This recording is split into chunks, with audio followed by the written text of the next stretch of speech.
Good afternoon, everybody. Welcome to the 2021 MSU AgeAlive Forum. We are thrilled to have you here. We're thrilled that over 170 people have registered for this event. So I wish you could all look around and see each other, but we're glad you're here. My name is Claire Luz, and I am a gerontologist on faculty in the College of Osteopathic Medicine at Michigan State University. I'm also the director of AgeAlive, and I'm your host for the next couple of hours. And I am going to introduce our keynote speaker in just a few moments. But first, a few words on AgeAlive and several helpful hints to hopefully make your experience here this afternoon as good as it can be. So AgeAlive grew from the grassroots efforts of a lot of people committed to establishing a program on campus that could catalog and connect all research and teaching and community outreach related to aging. And in 2016, the College of Osteopathic Medicine gave us an institutional home, and we have continued to thrive ever since. We are committed to well-being for all people of all ages. We're also committed to community campus partnerships, intergenerational relationships, and opportunities for engagement in meaningful, life-enriching activities and lives. These values have been reflected in our efforts to have MSU designated as an age-friendly university, which is an international mark of distinction, and our work to explore with others across campus the possibility of establishing a campus-wide lifelong learning program. They are also reflected in our partnership with the East Lansing Primetime Seniors Program, the MSU Social Science Scholars Program to establish a Senior Ambassadors Program, and the really popular Town and Gown Lecture Series. And they are reflected in the beautiful paper, flower, and butterfly gardens that you may have seen around town. There's one currently at the MSU Federal Credit Union. Encourage you to go see it. It's beautiful, and it's going to be there through April 30th. And many, many other initiatives I wish I had time to tell you about, but I don't. So I encourage you to learn more about AgeAlive by visiting our website at www.agealive.org or emailing us at agealive@msu.edu. This is our third annual forum. It would have been our fourth had we not had to cancel last year's due to COVID, but this year's theme is lifelong well-being. And we have a terrific lineup for you. And I would like to take a minute to thank those who have made it possible. So many, many thanks to the AgeAlive Leadership Council, our wonderful Leadership Council, the Forum Planning Committee, and the MSU Alumni Office, especially Amy Carnahan and Devontae Kennedy. Devontae and Amy are behind the scenes right now, providing invaluable technical assistance to make sure that all of this goes smoothly, which I'm sure it will. But if we have little glitches, I'm trusting you to be forgiving because it's the first time that we have had a forum using this format. So a few tips to make this even more smooth. A reminder that this is set up so that only the presenters can be seen on camera and heard. We will have a Q&A period following Dr. Anderson's presentation. And again, after the research panel, during which you are invited to submit questions using the Zoom Q&A function, which I just learned is different than the chat feature. But you should have an icon for both of those on your screen. If you have other items besides questions to communicate to us, you can use the chat function. So we hope that you can attend both segments of this forum. There are two segments. The first is the keynote segment, and it will end at 4 p.m. It will be followed by a 15-minute intermission, after which we will start the research panel. And that will start promptly at 4:15. There's no need to leave the Zoom call. The Zoom number is the same for both segments. So we hope you'll stay on and enjoy that part of the presentation as well. And finally, we encourage you to take a couple of minutes at the end following the event to complete an evaluation that will automatically pop up. So now, without further delay, I have the honor of introducing our keynote legacy speaker today, Dr. William Anderson. And Dr. Anderson has long been a leader in the osteopathic profession, serving as the president of the American Osteopathic Foundation, the Michigan Osteopathic Association, the Wayne County Osteopathic Medical Association, and he has served on the American Osteopathic Association President's Advisory Council for many years. He is currently a member of the board of directors of the American Osteopathic Association, a professor of surgical services, and the senior advisor to the dean of the MSU College of Osteopathic Medicine. Dr. Anderson has led a very long, successful, storied life. I can't wait to hear his stories. He began his professional career in medicine and surgery in Albany, Georgia, where he practiced as a family physician for 6 years.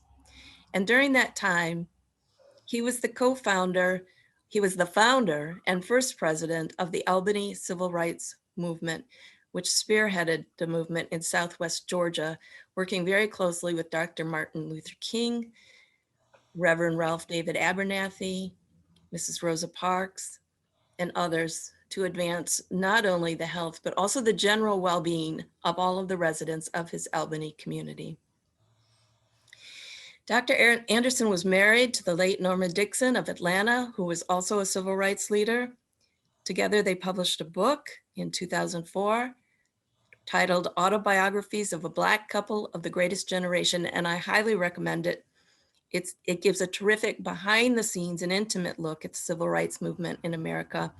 And a bonus, all of the proceeds go to fund the American Osteopathic Foundation's minority scholarships.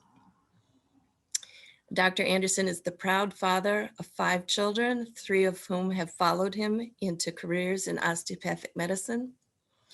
He also has a daughter who's a librarian and a daughter who is a project training leader of professional development for the state of Georgia and a professor at Kennesaw State University. 4 grandchildren are in the medical field, and Dr. Anderson is also the proud great-grandfather of 3. He has received 12 honorary degrees. He lectures at many colleges and universities related to the practice of osteopathic medicine and also civil rights. At Michigan State University, the Slavery to Freedom Lecture Series, which is now named after Dr. Anderson, has been held annually for 21 years now. So today, it is our privilege to have Dr. Anderson tell us more about his life and his legacy. He will speak for about 25 minutes, after which we will have about 15 minutes for discussion and questions. But you are welcome to submit your questions at any time throughout the presentation, again, using the Zoom Q&A feature. So now, Dr. Anderson, please join us on camera. There you are. It is a joy to have you here with us. And I am going to sign off. I'm going to disappear for now. I will pop back up during the Q&A period, but for now, the stage is all yours. Thank you. And I think perhaps to avoid what may be considered an indictment on some who are a part of this organization, let me make that apology up front. I walk around the campus at Michigan State and I tell people on occasion I am the oldest, got that? The oldest member of faculty and staff living and active on the campus at Michigan State University, specifically in the College of Osteopathic Medicine, that I had the privilege of being one of the original members of the clinical faculty for the College of Osteopathic Medicine, and I shall be eternally grateful to Michigan State University giving many of us the opportunity to fulfill our dreams of becoming a physician, if that is where we want to go. I also perhaps should admonish you, and no, I don't think maybe admonish is the word that I want. How about warn you? I am going to warn you that you will be listening to a person who is a liberal Democrat. I'm not apologizing for it. I'm just making these statements so that you'll know from which I come. I am pro-choice, have been for many, many, many years, and some will accept that and like that, and others will not. I'm a member of ACLU. I'm sure all of you have heard of ACLU. I have been an active dues-paying member for many, many years. I am anti most wars. Listen, wait a minute. How can you talk about you are anti most wars and you volunteered to fight in World War II? Yes, I do believe that there is a time when warring may be the only option. And in my case, I thought that my only option to protect my home and my family was to join the military. Now, for those of you who do not know, I wanted to become an Air Force pilot, but no black could join the regular Air Force. So the Tuskegee Airmen were founded, I will say, just prior to World War II, and a black could become an Air Force pilot at the Tuskegee Airmen. They still exist, by the way. Matter of fact, one of my daughters is the physician for Tuskegee University, where the Tuskegee Airmen yet have an airstrip, they have a hangar there, and many of them congregate there on a regular basis. So although I wanted to be one of those Tuskegee Airmen, they said I was too young. My mother told them I was too young. Well, I was 15, and that was when I had my greatest ambition and desires to become a member of the Air Force and fight in World War II. So also let me say finally, in case some would like to leave because their probation officer said they should not be affiliated with convicted felons, I am a convicted felon. Yes, I was part of mass demonstrations in Albany, Georgia. It was called the Albany, Georgia Civil Rights Movement. Yes, I was one of the founders of that organization. Yes, I went to jail with those who were in that organization, I'm proud to say. And yes, many of us not only were arrested, but we also were charged, we were convicted. And fortunately, we had friends in the White House at the time because the Kennedy family was there. The older brother and the younger brother were in positions where they could be of assistance to us because they too felt that there were values to be found in many blacks in the United States. So then when I was charged, initially tried in Albany, Georgia, and would have been sent to jail right then and there for 20 years as a member of an organization that was threatening to overthrow the government.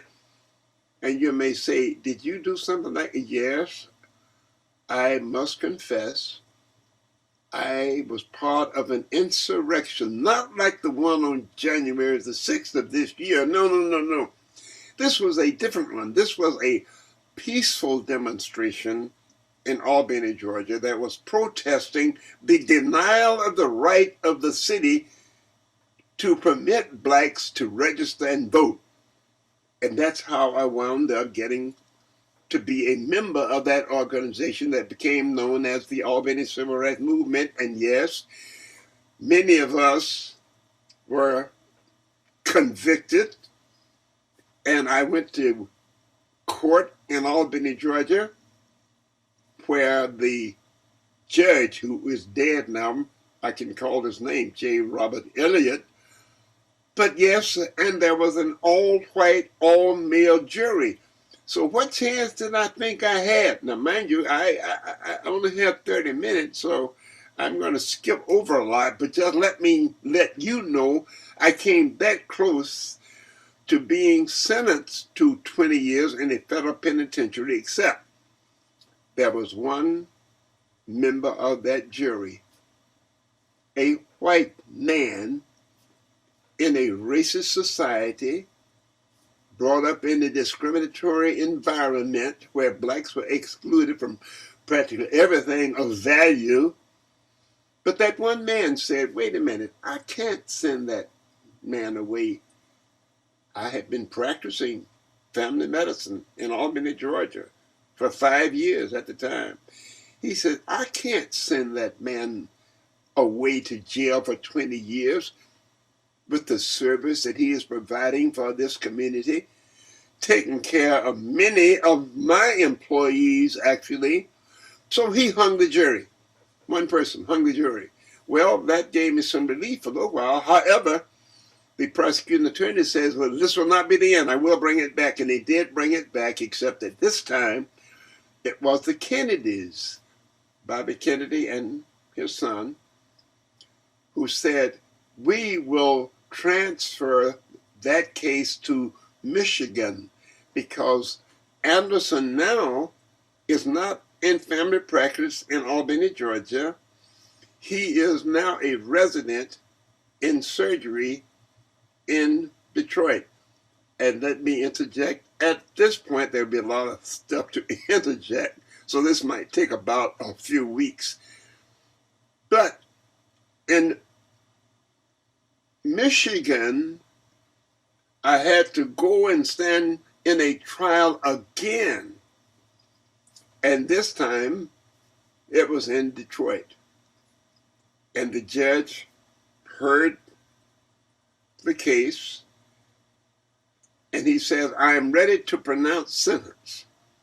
Well, let me say something else. I want you to remember, whether you believe it or not, there is such a thing as a beginning and an end to everything. The beginning and the end of everything. Well, the case was presented before this judge, a federal court judge, and this is in the records, by the way, and they're cutting my grass, it sounds like. I hope they stop it pretty soon. But after the judge heard the charges against me, and he says, I'm ready to pronounce sentence. I've heard enough from this Dr. Anderson, who was involved in an insurrection in Albany, Georgia, and I'm ready to pronounce sentence. And I got up and said, wait a minute, Your Honor, I have not had a chance to say anything. And the judge said, sit down and shut up. Got that? When you're in a court, especially federal court, and the judge says, sit down and shut up, you sit down and shut up. And I did. But I said, Judge, he said, I don't want to hear any more. I know as much about this case as I want to know. Well, as a matter of fact, Albany, Georgia had been the focal point of the civil rights movement in the United States at that time. So yes, everyone who read the newspapers, whether it be the New York paper or Chicago or Atlanta paper, they had read about Anderson leading these people in Albany, Georgia into an act of insurrection to take over the city, the state, and ultimately the United States. So the judge told me, sit down and shut up, and I did.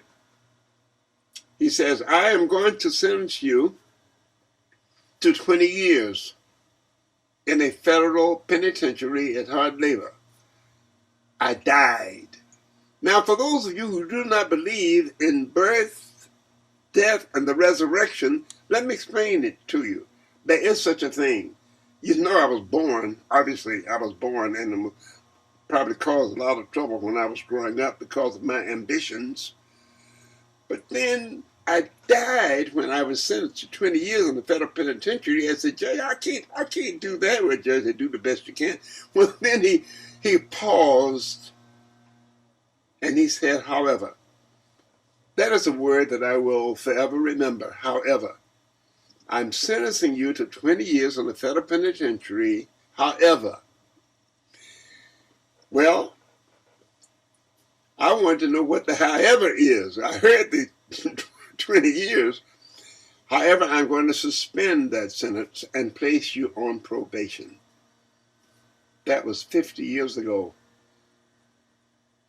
2 weeks ago, I finally got a letter coming from the federal judicial system where I had been exonerated. I am no longer a fugitive from the law, subjected to serving that 20 years. There's more to that, but I want to go a little bit further.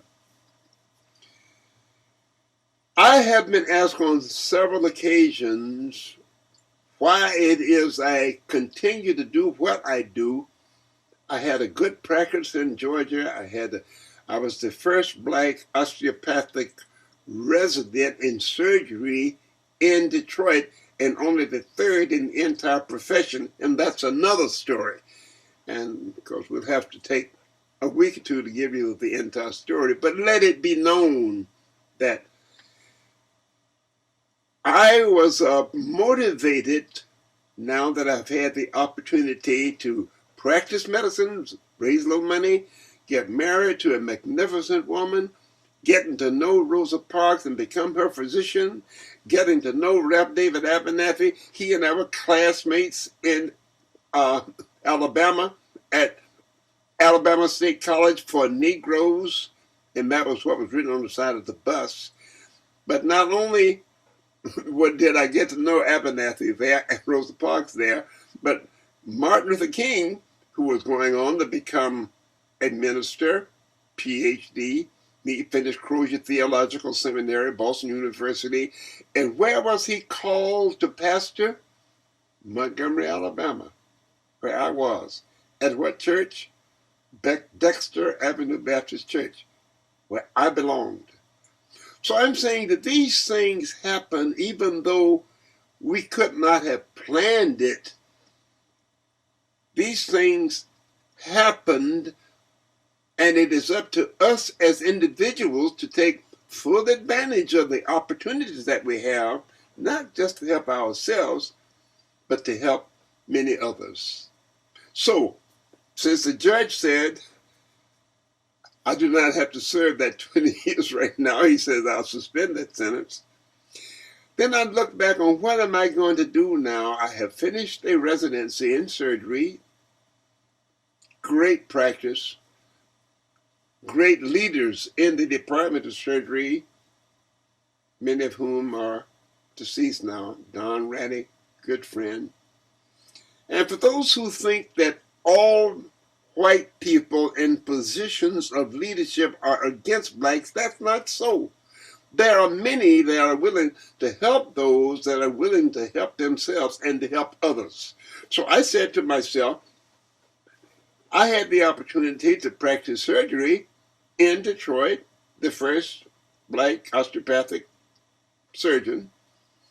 And I say, I also have been given the opportunity to help that next generation. So what did I do? I reached back first to my children. 2 of my sons became DOs. 2 of my granddaughters became DOs. One of them is in osteopathic school now. And I have let them know that we have a commitment. If we have the opportunity to be successful in business, in industry, in medicine, then we have an opportunity to give back to the community from which we came. And let me interject also, and Claire, you can shut me up when my time runs out. But I got to tell this. because there was a group out of Oregon. And for those of you who have been to Oregon, there are no black people in Oregon. May have, two or three, but not a significant number. But I'm saying the leadership in the osteopathic profession in the state of Oregon saw what my commitment was after I had finished my residency and I had a good practice going. My commitment was to the next generation. And so I started through the American Osteopathic Foundation a minority scholarship fund, because I said I want to see other African Americans have the opportunities that a number of people had given me throughout the years. And there's another whole story about my civil rights activity. But just let me mention that that is the reason why I established the Minority Scholarship Fund. And it was rewarding to me because in addition to the little money I was able to direct to the Minority Scholarship Fund, the Origin Foundation with the Oregon Osteopathic Association, led by two who have become my friends in this state that has a few osteopathic physicians and even a fewer blacks, donated $1,250,000 to that scholarship fund because they said, Anderson, he's done pretty well for himself. 7 osteopathic physicians in his immediate family, and he's out here beating the bushes, getting people to help that next generation to get the education that they desire, they need, and they're motivated to have. And so I had to remind myself every once in a while that here we were, 150 years after the Emancipation Proclamation, 70 years after the Brown versus Board of Education that had to go all the way through the courts before we could get some consideration, 54 years after desegregation of interstate transportation. And incidentally, I want you to know that my late wife was one of those who sat in at a bus station in Albany in the white waiting room waiting to be arrested. And she was, along with several other black females, they too were intimately involved. 40 years after the assassination, well now it's about 50 years after the assassination of Martin Luther King Jr., we still are waiting for this country to live by this creed that all men and women are created equal. They all should have the opportunities of life, liberty, and the pursuit of happiness. Well, we are still searching for that dream. And Claire, you'll have to just tell me when to shut up, because I want you to know that even being in jail, you can learn something, you can do something different, you can build something. It does not have to be the end of the life. Yes, there are over 4,000 blacks in jail today. A number of them were friends of mine and still are. And they're there not because they did some criminal act that resulted in them being deliberately incarcerated for many, many years, but they also can continue to give back to the community if given the opportunity. But most of the blacks that are in jail now, they're high school dropouts. They were not given the encouragement to get the education that will keep them out of trouble. They are illiterate. They were unemployed. They come from a broken home. They are either black or Hispanics. We are called blacks or colored or blacks and others than white. They are a product of a poor environment where drugs prevail. and the education is very, very limited, if at all. So do I consider myself fortunate in that not only did I get my medical degree and had a great practice, but there are many others who have followed now because they had the determination to go beyond what was apparent. That is, I'm in a segregated environment where I do not have any opportunity to become anything. Yes, the opportunities are out there. Sometimes you have to look for them. So let me just say and pause here about my children that have become doctors. I'm proud of them. Oh, yes. My grandchildren, I'm even proud of them. Matter of fact, one of my grandsons is head of robotic urological surgery at Detroit Medical Center.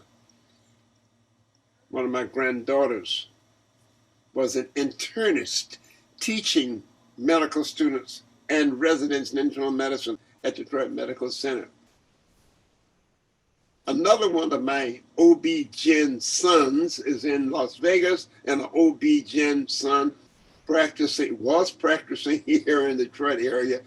And when he got so old that he was going to retire from practice, he got on the clinical faculty. So I'm saying that I did not say this is what you need to do, should do, could do. No, they looked at me and said, you know, Daddy did all of that with his limited abilities and skills and knowledge, limited opportunities. But he said, even though I might have those limitations, I still will find a way to get around segregation and discrimination and help that next generation to do better. So we can complain, yes. We can avoid those places where segregation is yet in existence in public places. We have a limited number of Black doctors in the entire United States.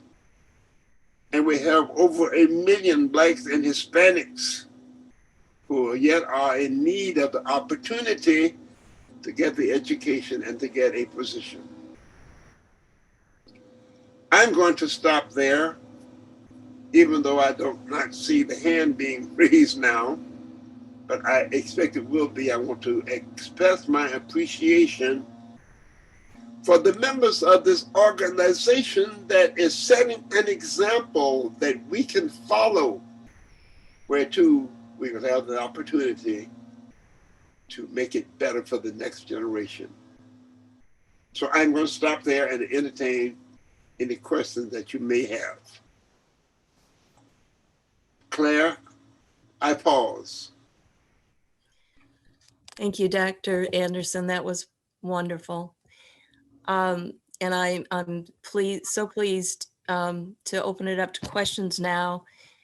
And I see a couple of rolling in, and I'm going to be the host here and let you know what these questions are. Before the first one comes in, it's not quite in yet, but before it comes in, I have a question for you. What has inspired you? What keeps you going? What has inspired you throughout life to keep on going, even or especially in tough times?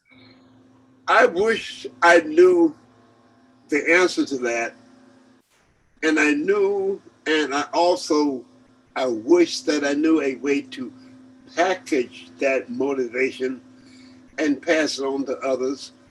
But the best that I can do is to be an example for that next generation. Remember, I said I came from a small town in Americus, Georgia, where I could not go in the front door of a theater after paying the 25 cents. I could not go into a restaurant and sit down and have a hamburger. If you don't believe it, you read the history about desegregation of a lot of towns where we could not get service in a drugstore that had a counter where you get a hot dog. I was limited in the opportunities that I had to go to school. There was no such thing as a pre-K. So you start school at the first grade. So you miss a lot of preparation to go to school. Number one, we only had 11 grades. That is, we had no 12th grade. So if we have no pre-K and have no 12th grade, we already have missed out on 2 years of education that were very important. We had no orchestra where we could learn music at high school or elementary school. So I'm saying, notwithstanding these apparent obstacles or lack of opportunities to advance yourself, if there is sufficient motivation and sufficient encouragement from others, it can be done. And I don't know who's calling me, but I'll tell them they have to call me later because I'm busy. Yes. Maybe they're calling you with a question. Oh, they may be calling me with a question? No, I'm kidding. Oh, no. Call me back in an hour. Okay. Here's another question for you from somebody in the audience. Okay. Would you say that it was courage that gave you the ability to do what you did as a young man, or desperation, or intolerance, or something else? And where did that come from? You almost named all of the things that were the motivating factors. In other words, was I happy in the environment that I was in, that I was born and reared in? Was I happy in that I could not go in the front door of the theater? If I went to a theater, I had to go down a back alley and go in the back door. Was I happy that I could not go into a restaurant downtown and sit down at a lunch counter and get a hamburger? Did those things disturb me, bother me when I was 10, 11, 12 years old? Yes, because I was one of those who would go to my parents, my mother, my father, and incidentally, my father at least had a year of education. He was a successful businessman in insurance, and my mother had not gone to college. I'll need to interject this because my mother said, I want to go back to college. Again, she wanted to be an example. She wanted for her children and her grandchildren to follow. But she said, I can't go until my youngest child is in school. In other words, I have a brother and a sister. My mother said, I will not go back to school until my sister, her youngest child, was in school. So when that sister of mine started 6th grade, my mother, with a high school diploma, enrolled in a college, Savannah State College. She would go to college during the summer months when regular school was out, and she would teach during the regular school year. 20 years later, she got her college degree. Now tell me, does that motivate you, her children, those who see this lady, moderate, 3 children, working husband, and she says, I want to get a college education. And she succeeded in doing it, did not use as an excuse, but I got 3 children to raise. I got a husband to take care of. She did it, and if I needed an example of how you can get that education, notwithstanding conditions that you're in, lack of opportunity, you can get it. Now, let me say this. If you don't get anything else out of what I say, I want you to recognize the 2 most important things in the United States. One of them is economics, that is money. Number 2, I hate to say it, but it's politics. I am pleased, I'm telling you that I have been given encouragement to go further for the next generation because of what is happening in America today, at least up until the 6th of January. And let's try to put that aside and hope nothing like that ever happens again. But If you have noticed, those of you who watch the news, there are more blacks now who are mayors, members of the Senate, members of the House, presidents, vice president. I'm saying that blacks now are in political positions so where you can say laws begin in your neighborhood. If there are going to be changes made, more educational opportunities, more economic opportunities, it's going to begin in your neighborhood. So in the scriptures, let down your bucket where you are. Let that be the motivating words for you as an individual. Take what you have and make the most of it. Nobody would have thought this crazy boy, William Anderson, who's cutting the necks off of chickens and cutting dogs open when he was 10 years old, nobody was going to expect him to become president of a major medical organization. But he had enough people who were encouraging him, had a great wife, by the way, who was willing to make all kinds of sacrifices so that we would be able to, first of all, take care of our family, but beyond that, look after those that follow, the next generation. Speaking of that, there's a question here that asks, some folks have difficulty imagining what they will do after retirement. Your commitment to furthering the next generation seems like a wonderful inspiration toward how to deploy what's been gained through your career into contributing to upcoming professionals. What challenges have you encountered with contributing to the next generation? Well, let me say this. I almost have to put my life in different chapters because let me start after college. I graduated, incidentally, from Alabama State College for Negroes, and that was a sign on the bus that we traveled in, Alabama State College for Negroes. But out of that college came Rev. David Abernathy, Rosa Parks, and the pastor of the church in Montgomery, Martin Luther King Jr. Now, can you think of three better people to serve as the example, motivation? Rosa Parks was a seamstress. Rev. David Abernathy pastored a small church.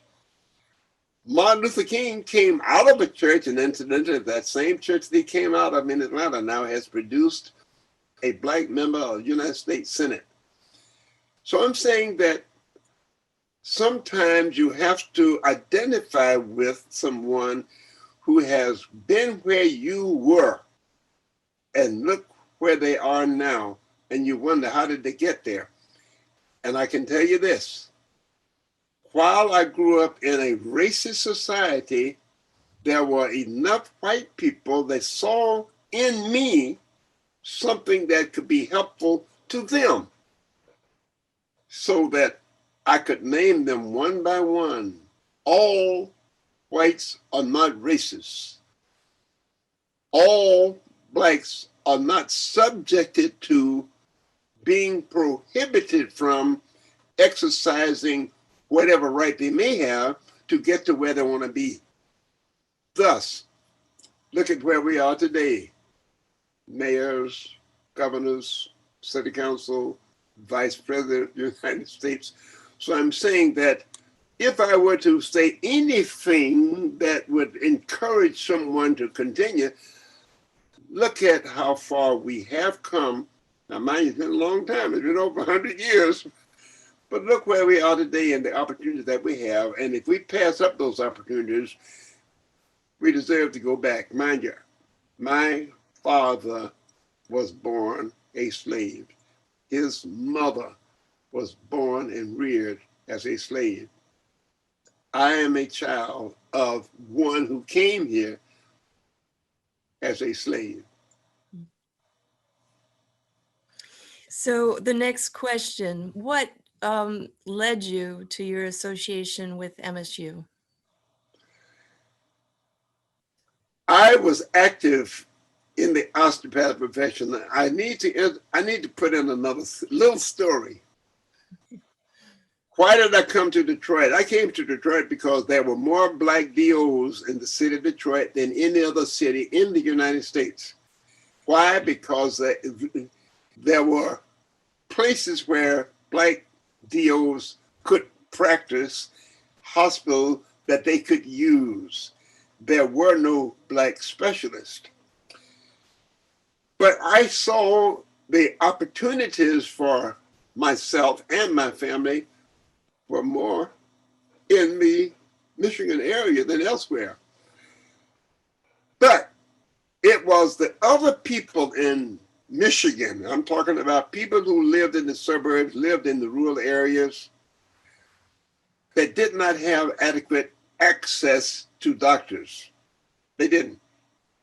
And so they were complaining to members of the legislature, say, there are no family doctors in our community. What are we supposed to do? Go 50 miles, to see a doctor, or I'm in labor and I got to go 75 miles to get into the hospital that was delivering me? No. So I'm saying that the people were complaining to members of the legislature that we don't have any doctors. And the pressure then was on the legislature, but they didn't know how to do it. But the word got to some doctors, Frank McDevitt, Ray Godowski. I got to know them very well, Gene Sikorsky. They all dead now.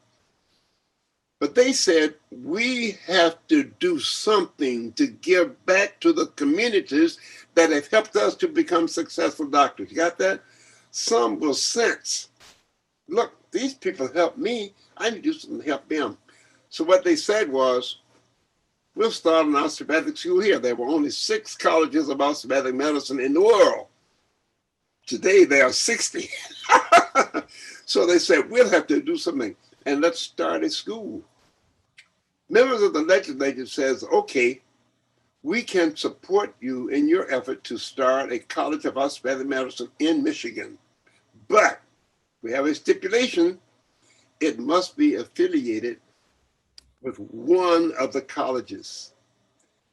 Michigan State opened its arms and said, come on in. Mm-hmm. We'd love to have a college of osteopathic medicine. And it has grown to be number 1 in the osteopathic profession. 2 of my children followed me. Yep, I helped to start the school, yes. But then 2 of my children who decided they wanted to be physicians, where did they go? Michigan State. So the motivation was actually from the people that say, we need doctors, the kind of doctors that the osteopathic profession is producing, and we are producing more primary care physicians that were going into communities to practice family medicine. That's how the school started. The legislature said, we're going to have it, but it's going to be at one of the colleges that is affiliated with Michigan State. To our good fortune. Yes. So here's another question for you. There are several people who would like to know how to donate to your minority scholarship program. Easy. I'm happy for that question. Michigan Osteopathic Foundation. You could go on your email, on your telephone, and call. If you just go to Michigan Osteopathic College, they will tell you how to. Michigan Osteopathic Foundation. Those are easy to remember. Michigan Osteopathic Foundation. Then there's the American Osteopathic Foundation. The American Osteopathic Foundation, they just put on the check for minority scholarship. American Osteopathic Foundation. It's in Chicago. I say it's on your email, or you can get it from me, or call up the Michigan Osteopathic College. It's listed. That's how you can get the money. Send it to me. I'll take care of it. I send it to Claire, and Claire will make sure I get it. If you want to I make will, information, definitely. You can email us and we'll make sure Dr. Anderson gets the message. absolutely. Yes. And I'm going to tell you, I shocked when Oregon Osteopathic Foundation, and listen, if any of you have ever been to Oregon, there are no black folks in Oregon. A few. But no, we are not dedicated to just a single source like black, white, Asian. No. We will take care of the needs of any of them. If they are in our area, we take care of them. So osteopathic physicians, they don't discriminate at all. We have a guest who joined a little late, missed all of your great stories about Albany, Georgia, but she is an alum of MSU and was a classmate of Gil Anderson. Oh, my son. Okay, my number one son. Yes. Matter of fact, Okay. my son, he was born, I think, in Albany. So you clearly know him, right? Yeah. Yes. See, here's another question. What has given you joy and a sense of well-being throughout your life? Let's start with my children. I had 5 children. They all got terminal degrees. When I say terminal, I mean they went as far as they needed to go to do what they needed to do or wanted to do. 3 of them went into medicine, 2 of them into education, and 1 of them teaches at Kennesaw State University in Georgia. Now, let me say this. There were very few black doctors in the state of Georgia. And to say there is a black physician, no, a black educator who is committed to teaching in one of the state schools was out of the extraordinary. If you go back 25 years, you didn't have that. So one of my daughters decided she was going to stay in education, and she teaches at Kennesaw State. Another one of my daughters, of course, is practicing. I said she is the university physician at Tuskegee University, historic Tuskegee University. One of my sons practices in Las Vegas. He doesn't gamble, but he likes practicing in Las Vegas. One of my daughters, my eldest of the daughters, was a librarian in Southfield, as a matter of fact, and she has now retired. I don't know why these people retire. I have no intention of retiring. That was the next question. Okay, when am I going to retire? Mm-hmm. I hope they write on my tombstone when I'm 110. He saw his last patient, or he taught his last student last week. And he's 110 years old.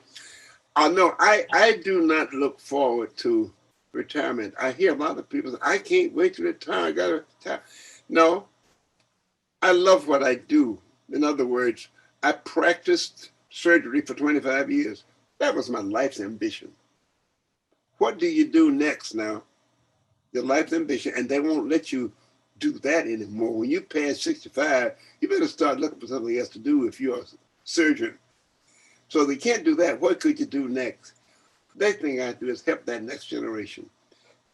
That's why I became Director of Medical Education at Detroit Medical Center. And eventually I was asked if I would be senior advisor to the dean of the College of Osteopathic Medicine. And that's what I do, and that's what I enjoy doing. And that's what I'm going to be doing the next 10 years. So your kids and your career give you joy. And my grandkids now, one of my granddaughters is a 3rd year osteopathic medical student. Got that? Mm-hmm. And I mentioned, and she, mind you, I don't know what she's going to be, as a matter of fact, and why she chose Philadelphia College, I don't know, but that's all right. It's still a college of osteopathic medicine. But then my grandson, mind you, why he wanted to become a urological surgeon, I don't know, but he went so much further as a urological surgeon than anybody else in the field of urology. In other words, he does prostates with a computer. You know, you hear me? Huh? Robotic. He does prostates robotically. Hmm. That was unheard of when I was coming through. In other words, am I proud of what my children have elected to do and do very well? Yes, I am. And my granddaughter's an internist practicing in Tallahassee. She takes care of the good people in Florida. They all are not good people. So Dr. Anderson, sadly, our time is coming to a close. Okay. I do have, there's one last question here that maybe you can do in a minute's time, I'm not sure. But most of us have some sort of pithy statement, some words of advice that we give ourselves on a regular basis. One of mine is let it go, let it go, let it go. Do you have words of advice or a phrase or a saying that you can leave with us that you often tell yourself?